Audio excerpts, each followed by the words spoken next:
Oh, Oh, hey! that went smoothly. Listen, yeah, here we are. And this is definitely not literary as fact. This is an entirely No, different show. What is literary as fact? I've never even heard of it. no, Um, no. this is Film Crack Crack. The title will come up here. Yes. And this is a film discussion YouTube video.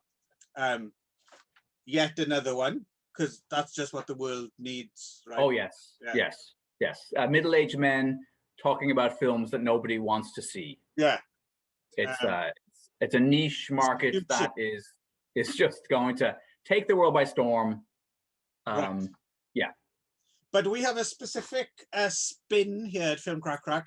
So the idea here, and I'm not quite sure how this is going to work out. The idea, I think, with this is it might be a monthly show, maybe. And we'll see how it develops over time. But from the get-go, the idea here is we're going to approach films that are difficult to come by, or difficult to come by in, versions, shall we say, or just have slightly complicated avenues that you might have to go through to see them. Yes. Or the kind of movies you need to go into a back alley and talk to a man with a dirty grey raincoat that he would open up and have a series of kind of VHS cassettes inside his kind of pockets, and you would pay him a kind of a filthy, grubby £20 note and take it home, and you wouldn't be able to play it on your VCR. You'd have to kind of look at it, by holding the actual celluloid up to a light and try to imagine what everyone was saying. The soundtrack would be on a wax cylinder. Yes, exactly. The sad thing is, it's incredibly difficult to find movies nowadays because of companies like what are they? Like that one, I can't think of a name. Vinegar Syndrome and all these companies that are putting out literally everything that was ever projected, that anything that wasn't burned up in a fire in Dresden in World War II has almost now been. So this will be 4 episodes long, this show, because that's all we're going to be able to find. Well, that hasn't been released in pristine. The idea came to me kind of for that very reason. In a way, I was thinking it's not about it's not about the elitism of, well, we've seen a film that you haven't seen. Because for instance, the film that we're going to talk about today, you could very easily actually download it. I mean, it's about. So it's not that. It's just, I don't know. I just thought it would be an interesting lens to kind of think about these things and why certain things disappear and why things don't. And yeah, like we said, we don't quite know what we're going to do with this. So let's see what, and we'll choose in turn. So I chose this time, Nick will choose next time. And hopefully we'll choose something a lot more fucking interesting next time. So yes, this film sucks. This is wow. This film stinks. The film under review is Inchon! Exclamation point. Mark. Yeah. And this is a US South Korean co-production with a bit of Japanese money in there too. I think so. I mean, if you go to the IMDb, they don't have it as a country of origin, but yeah. But I believe the main producers was some sort of right-wing media fellow from Japan. Yeah, Haruishi, right? Yeah. Yeah. So this was released in 1981, sort of. I guess shot a couple of years before. Yeah, it looks like 1962, maybe. Yeah. By everything about the film.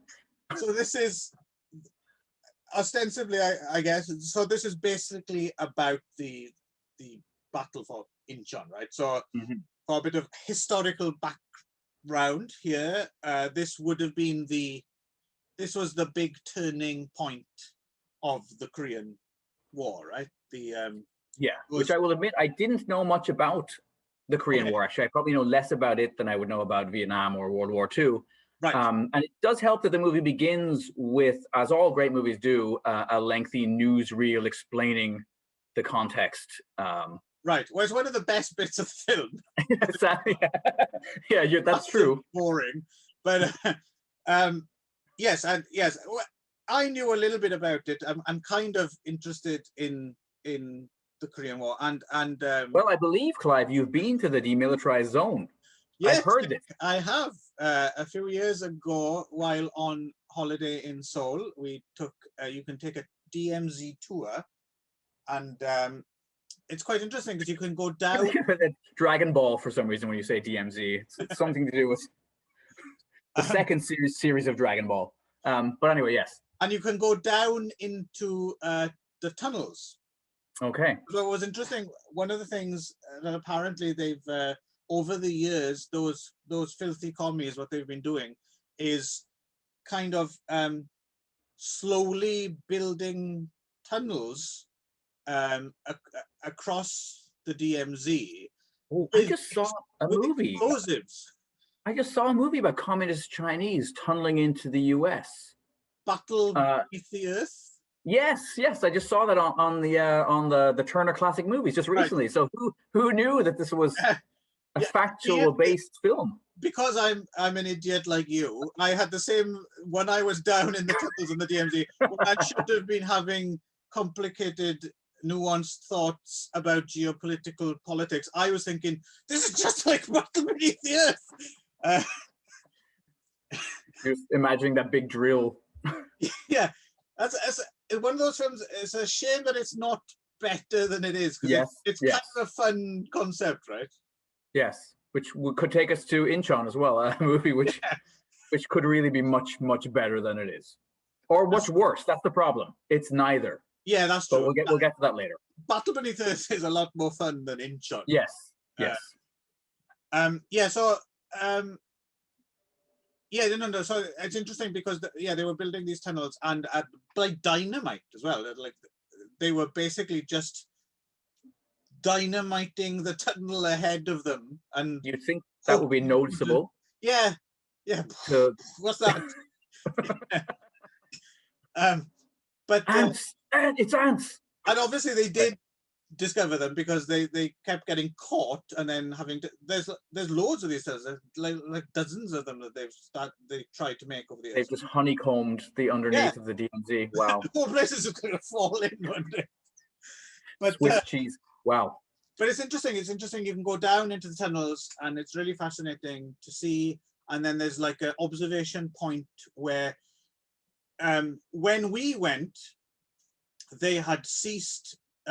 Prior to that point, there'd been like a massive speaker that just blasted out propaganda the whole time across the border. Okay. Like go there, and they were and they were saying how awesome everything was in that wasn't exactly Korean, but no, I'm guessing not. Of that famous news. We'll subtitle it. It's fine. We'll subtitle it with proper North Korean propaganda. So, but that had ceased. So the border was actually quiet now. You weren't just being assaulted by. But there's like an observation platform, and it's interesting because on the other side, they built what was supposed to be like a model town of how awesome it was in North Korea. So they built this prop town that was supposed to make people from the south, ogle at and like, wow, nice. They did good with it. But they like didn't finish building it. And it's I'm going to tell my machine to shut up here just 1 second. Alexa, off. Sorry. Alexa, off. The robot, there we go. That's a callback to our previous episode. Yes. Isn't connected to this at all, so I shouldn't have mentioned. No. What are you talking about? Nope, never mind. Just robots in the room. And you're totally not wearing the same clothes you were. Absolutely not. So anyway, so apart from my exciting adventures, which, actually would probably be more interesting to talk about. I suspect than the movie Inchon. But anyway, we've got a job to do. So yes, let's knuckle down and deal with this third of a So film. Inchon, yes. So this would have been the turning point of the war. So the North would have invaded, and they would have pushed the South Koreans and the Allies all the way down to Busan on the south coast, until General MacArthur who was kind of chilling in his Tokyo hotel at this time, right? Yes. The end of the Second World War. He was called in, and I think from what I read, what was I reading? I was reading a book about the Korean War, and I think at this point, General MacArthur was kind of considered like a bit of a loose cannon, right, renegade. Certainly, President Truman didn't want to have anything to do with it. Right. And had they already reined in Patton at this point as well? Because Patton, after the Second World War, was kind of also in the same boat of people who'd kind of done a good job for what they needed to do a good job for, and then were kind of like pushed to the side, right?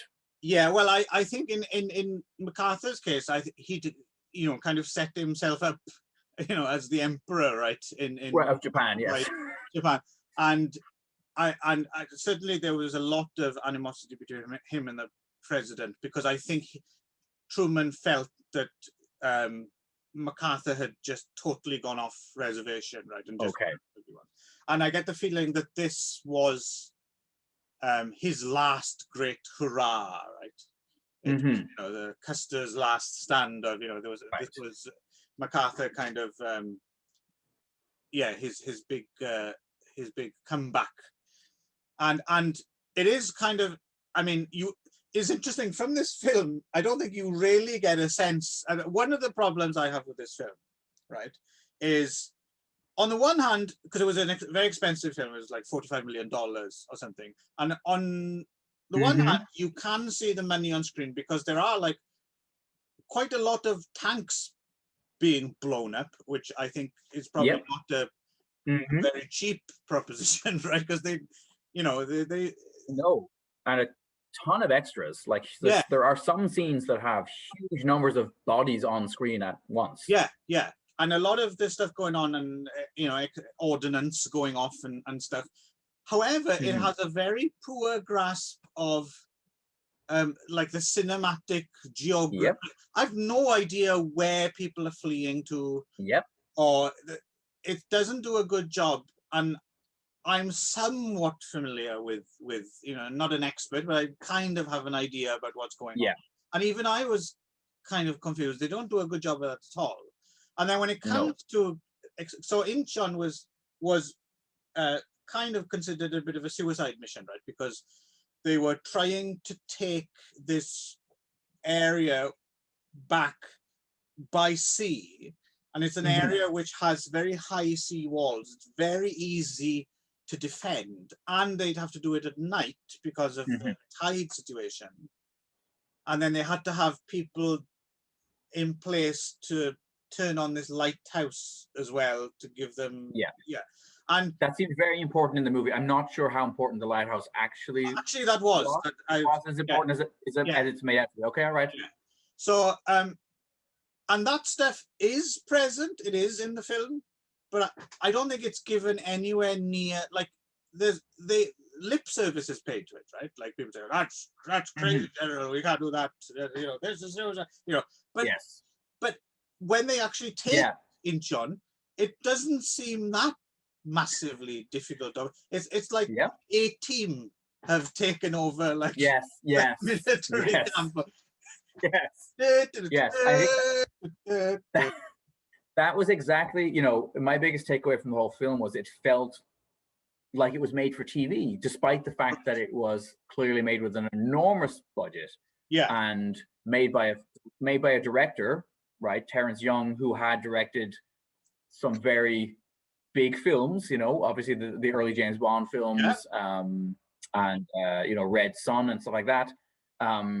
But my God, it just felt like Hogan's Heroes or some 60s kind of like made for like TV show about like the Rat Pack, or it just didn't seem at all And then I kept thinking to myself, this was, and I know it was made a year or two before it actually comes out, but if it comes out in 82, how much longer before like Full Metal Jacket comes out? Like a couple of years?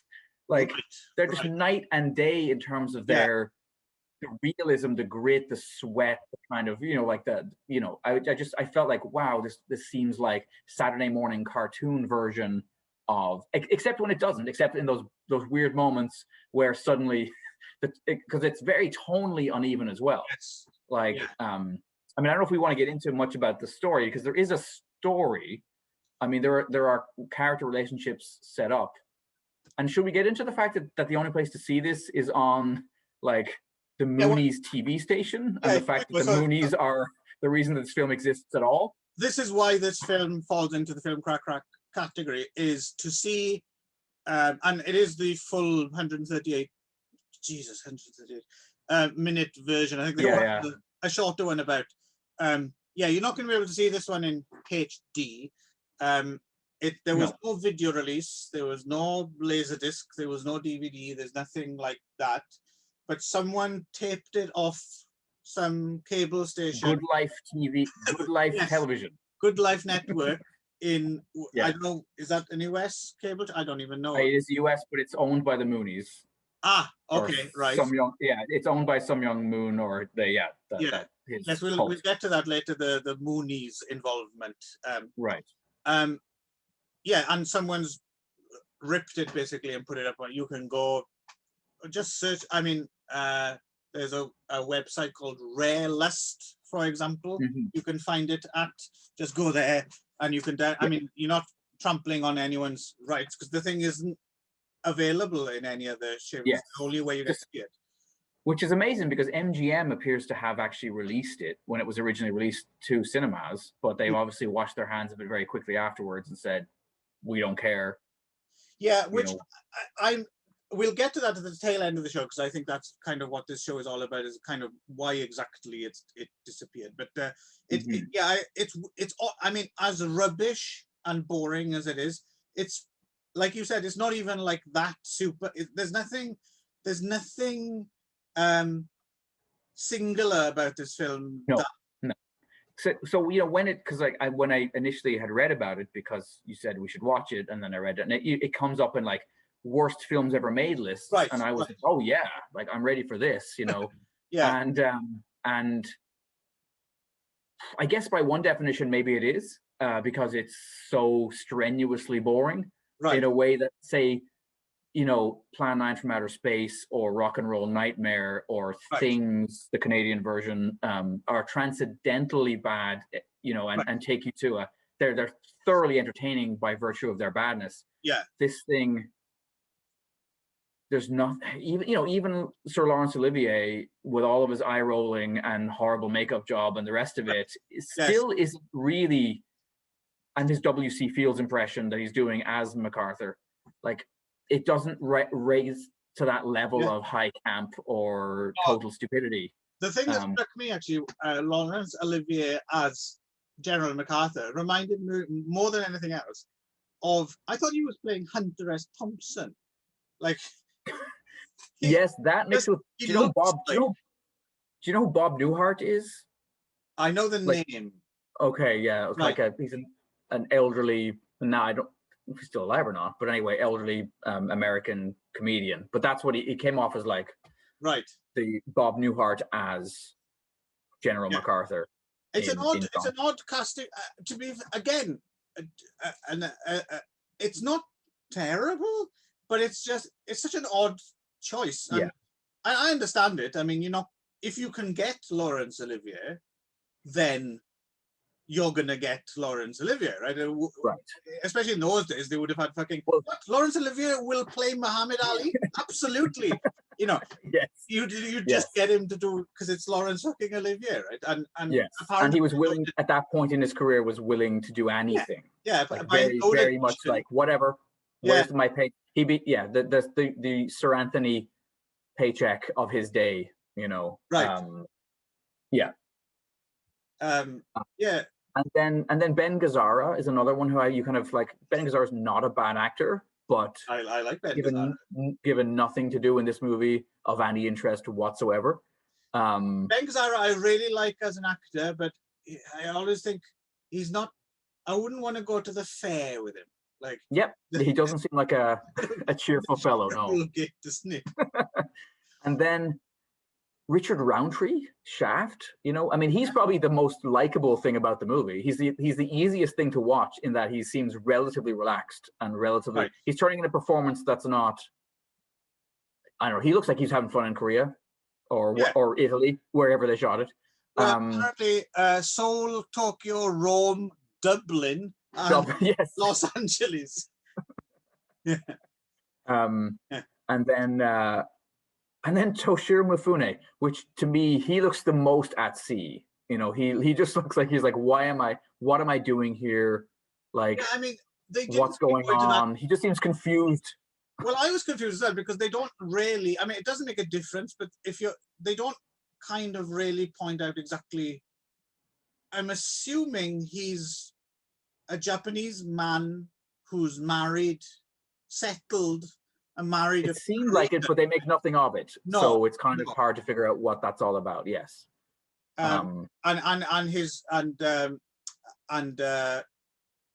Gazzara's knobbing his daughter.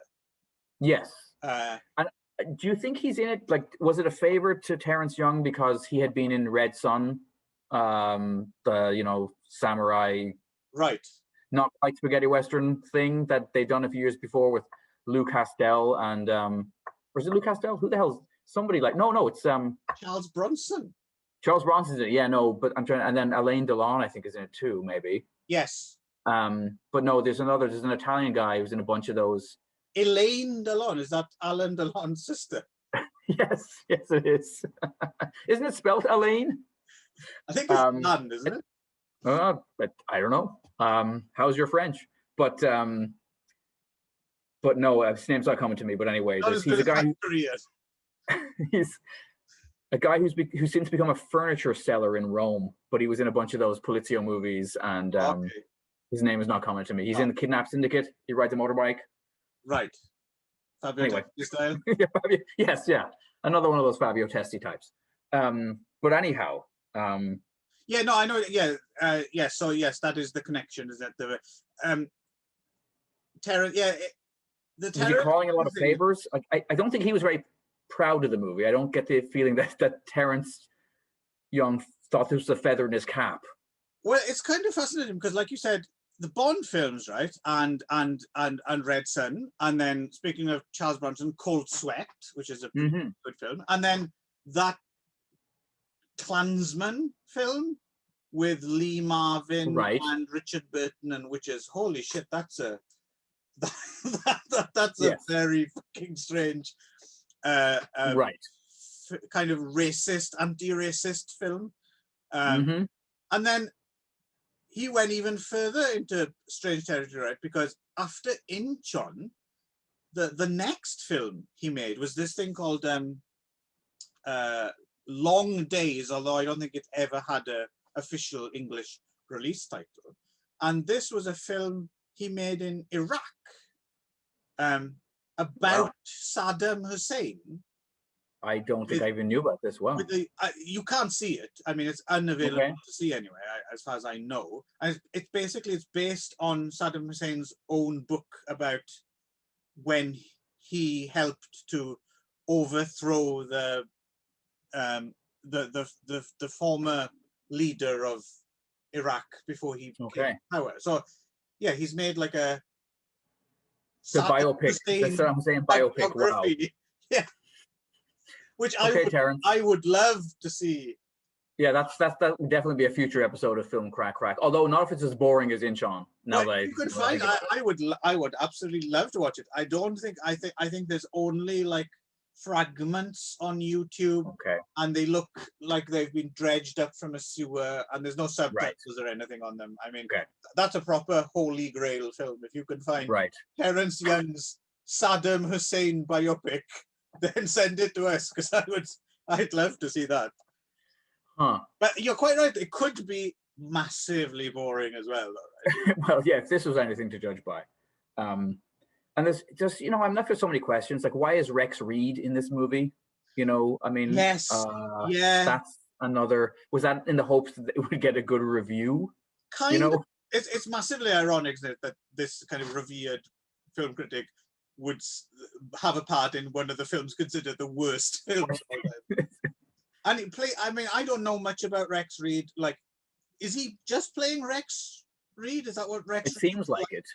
It seems like. He's in Superman as well, isn't he? But I don't remember him in that. No, was he as camp? I mean, it's funny. You'd think he would be if he was in Superman. He would be in Superman, but in Superman he is just Rex Reed. In this, he's not Rex Reed, but he's basically Rex Reed. Rex Reed, yeah. And he has to listen to, gravelly Greek chorus, David Jansen.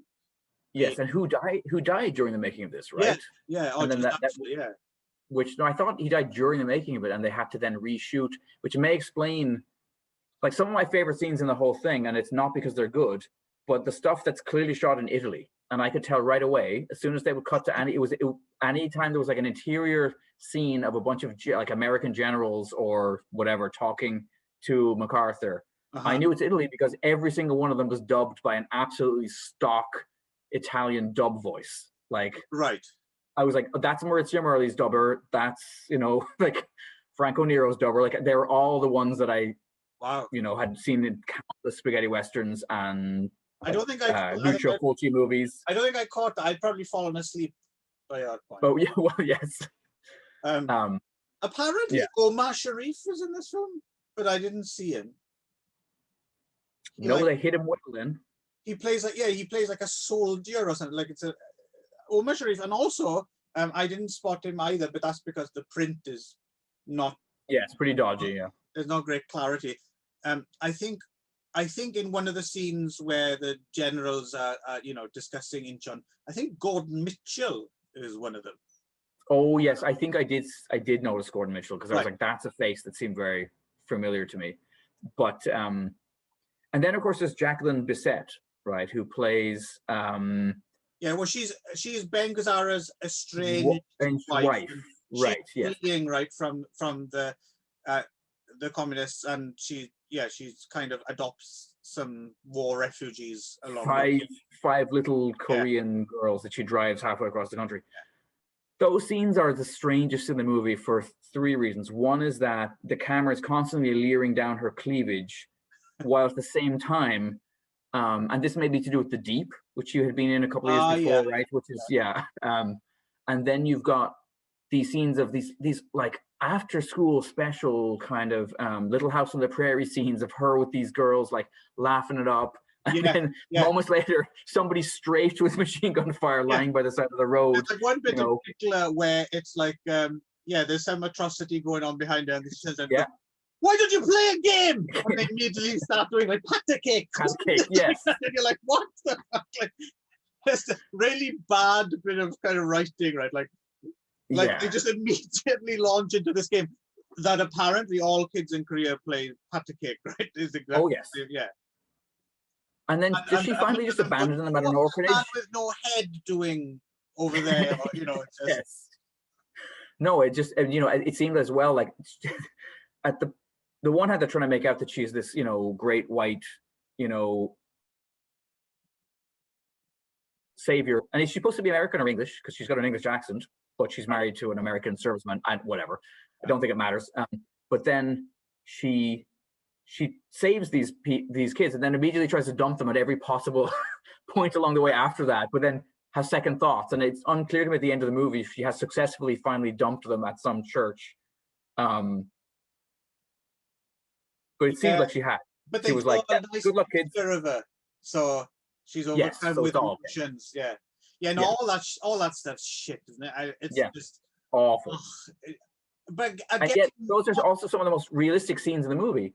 Are the scenes intercut with some of that stuff where they are kind of, there's all that big caravan of people walking down the road together trying to get out of the occupied area, and there's the whole subplot with the couple who are going to get married, and then he's forced by the North Koreans to shoot his fellow South Koreans, and then the North Koreans are about a millimeter thick in terms of their characterization. Like there's just no attempts to humanize them whatsoever. But again, again, feeding into this whole thing about, oh, it's the worst thing. I was expecting worse. I mean, so this was backed as well by the Moonies, right? Yes. What's his name? Some Young Moon. And the Unification Church. And oddly enough, again, this was something I had to look up because I remember hearing about the Moonies, right? The Moonies, yeah, me too. It's a bit like here where people in Japan talk about Sogagaka. Oh, they lower their voice, Sogagaka. Yeah. And I've never quite figured out what, like, I understand the slight conflation of, the entertainment industry and politics in the church, and people are kind of, a bit wary, and people become famous. Is that because they're Sogagaka, and if they're not, do they blah blah and all that? And it kind of got those vibes with a little bit of Scientology kind of. Yeah. So I remembered hearing about like, the Moonies, and then this is a film by the Moonies. So then I was like, actually, I don't actually know much about the Moonies really. So I researched the Moonies, and I couldn't come across. I was expecting there was like some episode where, I don't know, they'd like a Jim Jones style suicide cult, or there was like a specific scandal that made them notorious. And I don't know about you, Nick. I couldn't find it. I couldn't find the smoking gun. I couldn't quite figure out where they'd got their notoriety from. No. You know what I think? Maybe their success in sort of as a Korean Christian cult who managed to leverage and kind of American politics. I think more than anything else, that's where like that at one point one of their here as well, right? In Japan. Oh yeah, in Japan too. Yeah, one of their big proponents was George H.W. Bush. Right. He at one point, I believe, was basically like the Japanese prime minister had to kind of like take him aside and be like, dude, you got to lay off pushing the Moonies when he was on a tour of Japan, because that's all he was doing, was going around and speaking on behalf of the Moonies. Okay, so it was just a matter of them getting a bit too close to the seat of power and building influence. And I think Christians, like certainly like white Christians, have this idea of themselves as kind of owning the franchise. And I think it probably freaks them out a little bit that there's this Korean guy who was saying that he was kind of another reincarnation of Jesus kind of a figure, and that he was going to bring all the various splinter groups of Christianity together under one umbrella and reunify North and South Korea while he was at it. And I think, and then there was, the anti-communist piece was another, that was a separate thing as well, but also kind of like, there was a lot of those far right types were kind of involved on the fringes of the Moonies as well.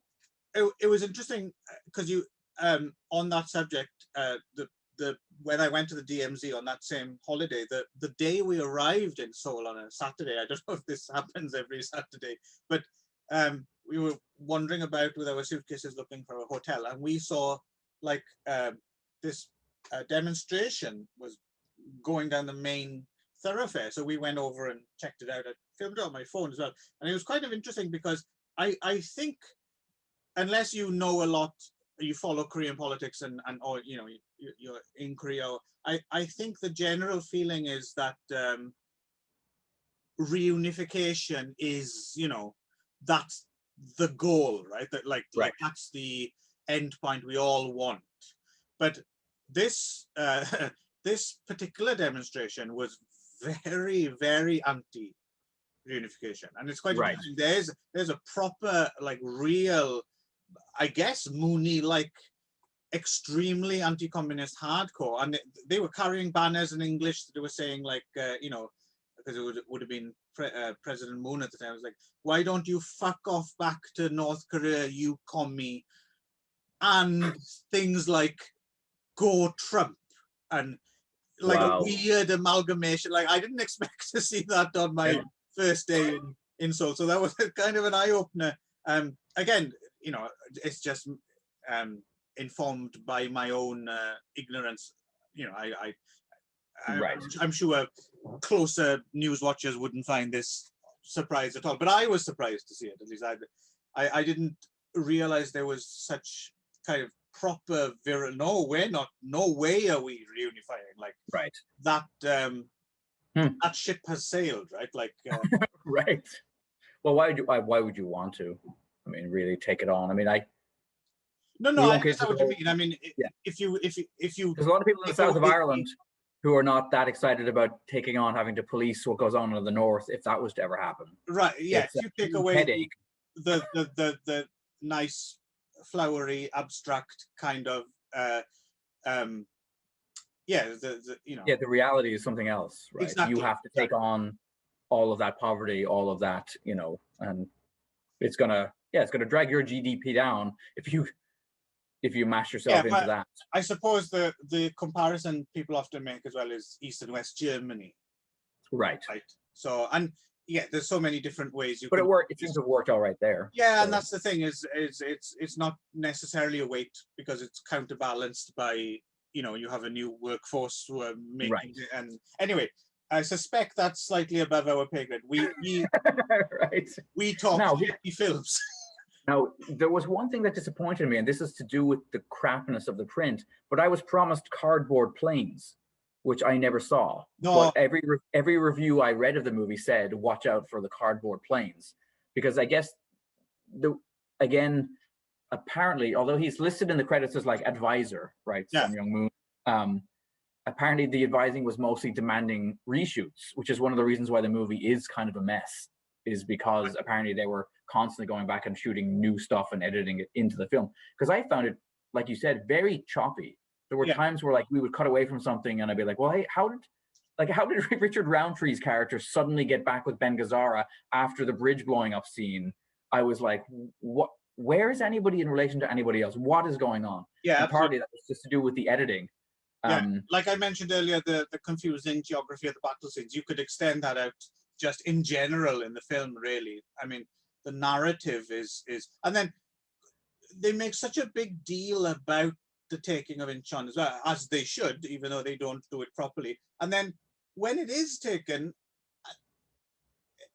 there's like a kind of weird jump, isn't there, where there's like a big parade, and then Yeah. and you're thinking, where are they now? Like, where is How long? that parade? Like, Yes. like How much longer after the last scene is this taking place? Is this a year later? Is this a day later? Very kind of shoddily, but again with cardboard planes aside, which we couldn't quite make out. So maybe if you could see it in HD, maybe it does look worse. But generally, quite good production values, I would say. Yes. And yes. And the other thing as well, the other thing that was disappointing, like I was expecting, because much was made, it's very anti-communist. I was thinking it was going to be something along the lines of Red Dawn. Yeah, or if footmen tire you, what will horses do? That kind of thing. Yes. But yeah. Not that. If it wasn't pointed out to me, to be honest, I wouldn't even call it propaganda, really. I mean, the communists did invade South Korea. Yeah. I mean, there's nothing particularly unfair about the depiction here, as I can tell. I would agree, and I think where the propaganda comes through loud and clear is the Christian stuff. Is all the churchy, like, that multiple times, like there's the nunnery basically where they're like, oh, come on in, children, like we'll take care of you. We're Christians. Or at the end where Laurence Olivier's MacArthur delivers the Our Father, like straight to camera at the end, where you're like, oh, okay, which apparently he never did. He wasn't a particularly. But again, those are relegated to those scenes. I was expecting more of that as well. Do you know what I mean? Like it could have been. I mean, I wonder how many people have actually seen this film. Like I'm wondering if it's word of mouth and I've heard that film's terrible. It is shit. Don't get me wrong, but it's just. But boringly so. Yeah. It's not it's not an impressively coiled, steaming turd. It's just a normal, It's a dried out dog shit on the road that's been sitting in the sun. This analogy. The way to be blown away by the wind. But it's apparently the original cut at Cannes was like 3 hours long as well, which just sounds Yeah. So, you know, what I suspect is that there's a much better movie and a much better story to be told about the making of this film than there is in the film Right. itself, right? I Yeah, like that's just, true, actually. I That mean, I can see that. That would be interesting. yeah, I think what's most interesting to me is the stuff that what little I was able to read about the way that it was made or what happened. It's that basically some young moon and this Japanese right-wing Moonie get together and decide to make a movie, and then they have the idea we're either going to make a movie about the life of Jesus or the life of Elvis, Right. which is, I mean, that's great to begin with, right? And then at some point are struck by this idea of going to see a psychic who tells them, no, you need to make a movie about General MacArthur because he has spoken to me and said that you need to make a movie Right. about him. Yeah. And Yeah, has that's endorsed it. automatically more interesting than anything. Yeah. So I was like, that's great stuff. And then let's get Sir Laurence Olivier and Toshiro Mifune and a bunch of other people who shouldn't be in this, and let's get the guy who directed Dr. No to direct it. Right. Like, I think there's a great movie to be made about the making of the film, but the movie itself is pits. Agreed.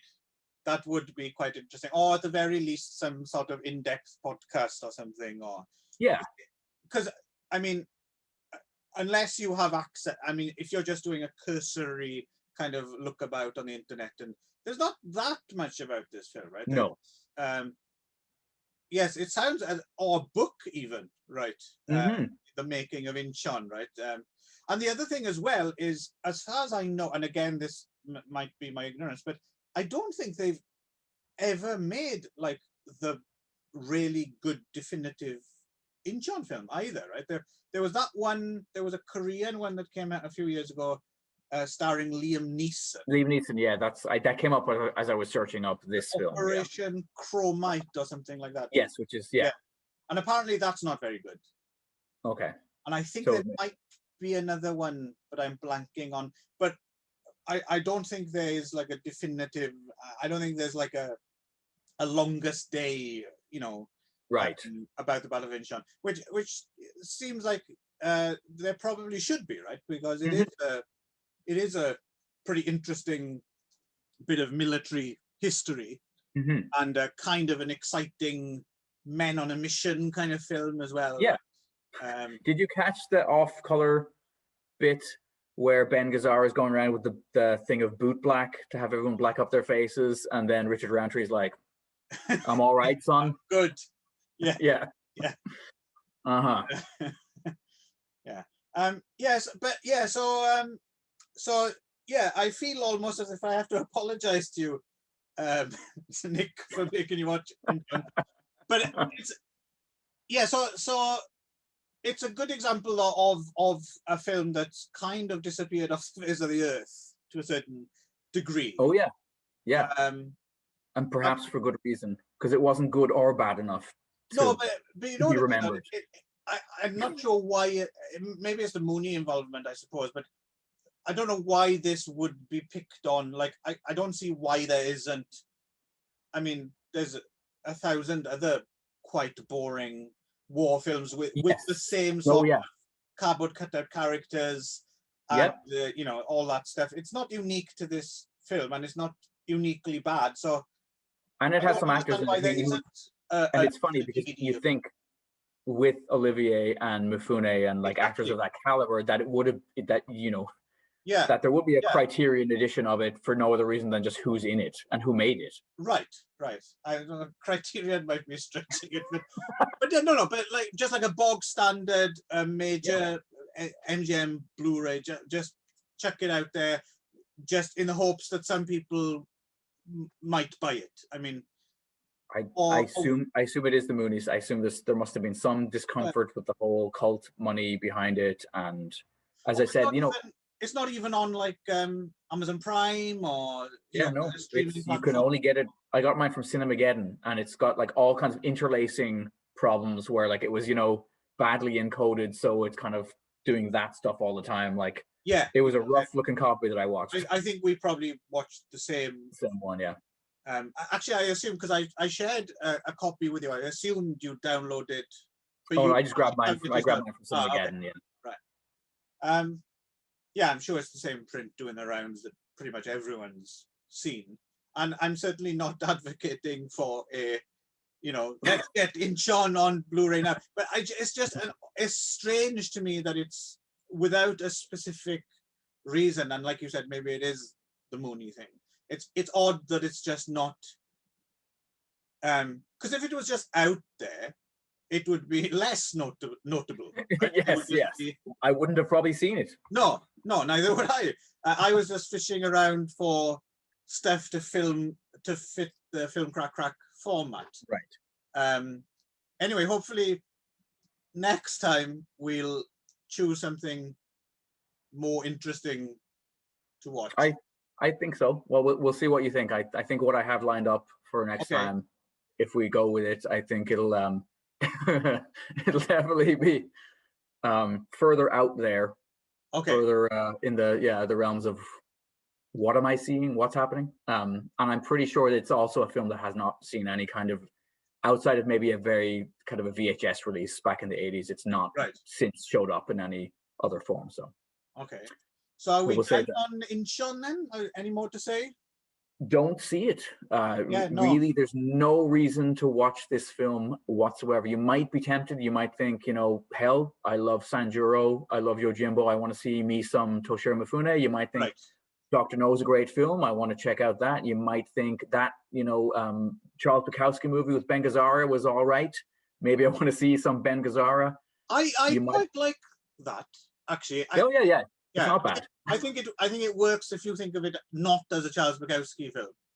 Yes. Right? Yeah. The Tales of Ordinary Madness, is it? Madness, yeah. Yeah. The other credit we should probably bring up while we're here, just I don't have much to say about it, but one of the screenwriters is Robin Moore, who wrote the book that The French Connection was based on. Right, and is he the one who also wrote The Green Berets? Yeah. Yes, with what's his face from Star Trek in it, Mr. Sulu, and John Wayne. Yes, and Richard Pryor. Oh, Richard Pryor. I haven't seen it in so long. I'd completely forgotten that Richard Pryor's in that. That's a film that fits more kind of rah jingoistic propaganda. Much more than Inchon, and is more. I mean, it's a terrible film, but is more interestingly terrible. Yes, than Inchon is. Yeah. And he also wrote, I think he also helped Xavier Holland ghostwrite the Happy Hooker memoir. I think that was Robin. Okay, the book. Okay, all right. Yeah, wow. so he's kind of an interesting. I remember reading the French Connection. Actually, it's a fascinating read, and the follow up to it as well, the setup, which is French Connection 2. The film has nothing to do with the setup. The book. But the kind of basic premise of the setup is literally like within 48 hours or something of the sting operation, which nabbed all the people involved in the French Connection. Literally within about 48 hours, all the drugs were back on the street again. Right. It's the utter hopelessness of attempting to deal with the situation. Yeah, it's a very early kind of futility of the war on drugs kind of story. Right. It's good readers. Wow. The setup, both that and French Connection, they're real page turners. I haven't read either of them, so they'll definitely add them to my list. But yeah, just read them instead of watching Inchon. Yes. Yeah. Do not be tempted. Do not be tempted. You will get nothing out of the experience whatsoever, other than an hour. No, not more. Like 2.5 hours. You are not going to get back. Right. Although, as is it James A. Custer? One comedian points out, everything you don't get back, right? All that time, isn't it? Yeah. Oh, that's true. It only works one way. God damn it.